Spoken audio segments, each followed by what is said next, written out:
Hi everyone, if you're a cybersecurity professional working in a Microsoft 365 environment, you may want to know about the Insider Risk Management feature in Microsoft Purview. This feature is designed to detect and flag risky user activities in organizations that use Microsoft applications. If you're not familiar with Microsoft Purview, it's a cloud-based platform that helps organizations to discover, classify, and protect their sensitive data. This will typically integrate with Office applications, OneDrive, SharePoint, Outlook, and many more. When it comes to insider threats, departing employees are a section of users that are of key interest because of their potential to perform risky activities prior to leaving the organization. For example, the Insider Risk Management feature is smart enough to detect stealthy activities such as the copying of sensitive files in small batches to avoid being detected, or the changing of sensitivity labels on a file from confidential to public to be able to bypass data protection controls. Let's briefly look at how you can configure insider risk management in Purview to be able to detect some of these risky activities. To access the Microsoft Purview portal, you would go to purview.microsoft.com. You should have the requisite licensing. That would most likely be a Microsoft E5 license. Although you may be able to access the portal with your personal Microsoft account, you may not be able to explore all the features of Microsoft Purview. So to get to the Insider Risk Management feature, you'd go to Solutions and you'd scroll down until you see Insider Risk Management.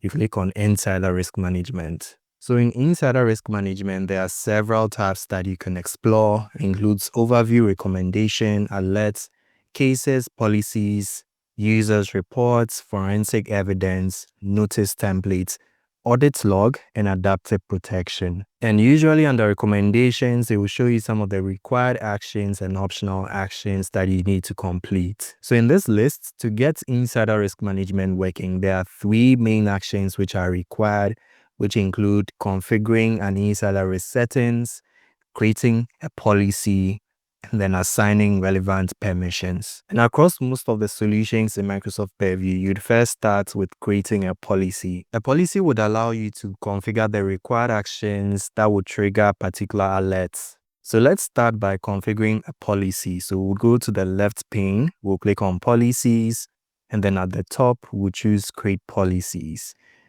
We have 2 options to create from a template or to create a custom policy.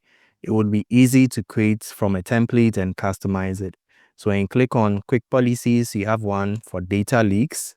It helps to detect potential data leaks from all users in your organization. There's data theft by users leaving your organization. We will try this. So it detects potential data theft by users near their resignation or termination date, or based on their accounts being deleted from Entra ID. So Entra ID is Microsoft's identity and access management solution. And usually in Entra ID, when a user is no more active, you'd want to deactivate or delete their identity. So let's choose this option to get started. So in here, you'd have to give the policy a name. You can leave it as the default name, or you can change the name. The next thing would be indicators. You can customize it or you can create the policy. So by default, these are the indicators that would be monitored and will trigger alerts. Include sharing of SharePoint files with people outside your organization, SharePoint folders, downloading content from SharePoint, sending email with attachments to recipients outside the organization, and many more. But in this case, let's click on Customize and explore this feature a bit more. So when you click on Customize, you now have a window where you can further configure the policy template. So in here, it says that we can configure an HR data connector. It's optional, but it's recommended. So this option helps to import resignation and termination date details from the HR department into Purview. And for most organizations, there is a notice period that employees need to give before leaving an organization. So once this notice period is served, that information can be imported into Microsoft Purview. There is also devices onboarded, which helps to detect activities on company-owned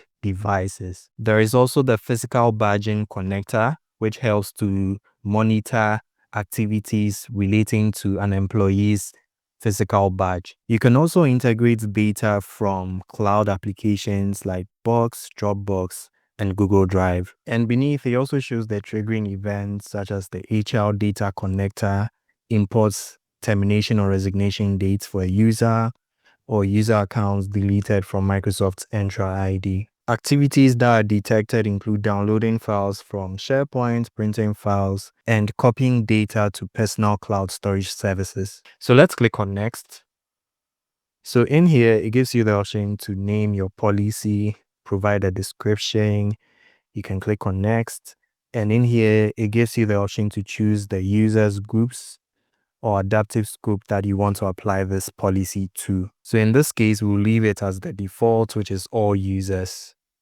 And in the next window, it gives you the option to exclude specific users and groups. This is an optional configuration. So we will click on Next. The next window gives us the option to prioritize content based on where it's stored or how we've classified it. For this walkthrough, we'll just select we don't want to prioritize any content because we don't have any content stored and we haven't configured our classification. So we'll click on Next. In this window, it gives us the option to configure the triggering events for this policy. If you've already configured an HR data connector, you can take that.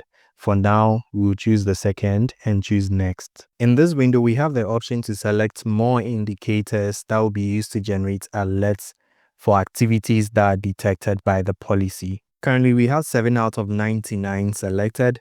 However, we can select more. Some of these indicators will need further configuration for them to be usable. Let's explore some of these indicators. So under Office indicators, there are 31 of them. And when you scroll down, you see several options. For example, you see the option for downloading content from SharePoint. You see some of them grayed out. That means it would require further configurations for them to be usable. When you scroll further down, there are several other categories you can explore. Let's explore one more. So for example, there's generative AI apps.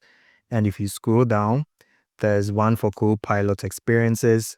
So for example, there's an option to take if you'd want to have an indicator for receiving sensitive response from Copilot or entering risky prompt into Copilot. So if you're entering sensitive information into Copilot, it can detect that and send an alert. So you'd want to explore all of these indicators and choose the ones that are applicable in your situation. So at this point, let's click on Next. In this window, you have the option to configure sequence detection. For example, if activities are performed in sequence, such as first changing sensitivity labels and then downloading files and then sharing them onto a cloud storage, the sequence of activities will suggest that this is risky behavior and needs to be further investigated. Again, for some of these indicators, you need to configure them further for them to be usable. So let's click on Next. In this window, you'd have the option to select threshold type for indicators. So if you want to mark them as high, low, or medium, you can use the Microsoft built-in threshold or you can customize it. For this walkthrough, choose the default and click on Next. And in the final window, you have the option to review the settings. And it says here that the policy will take effect right after it is created, but it may take 24 hours to start generating alerts. So if you're satisfied with the configuration, you can click on Submit. And once you get the notification that the policy has been created, you can click on Done. Once the policy has been created, you'd find it in the Policies tab, and you can see that currently it's a healthy policy, which means that it is in operation. At this point, you can also check if there are any policy recommendations. Currently, there are no recommendations. You can also go to the Recommendations tab and see if there are any other actions that you can complete. So in the Recommendations tab, you'd still see a number of actions still yet to be completed. For example, you need to assign permissions. We wouldn't do that in this video. You can also configure insider risk settings. You can enable any indicators, perform the requisite actions to get indicators working. If you're interested in learning more about the insider risk management feature in Microsoft Purview and other solutions in the portal, you may want to take the Microsoft Certified Information Security Administrator course or certification. That is the Microsoft SC 401. If you're thinking of walking away with sensitive data from your organization, you may want to reconsider. Thank you for watching.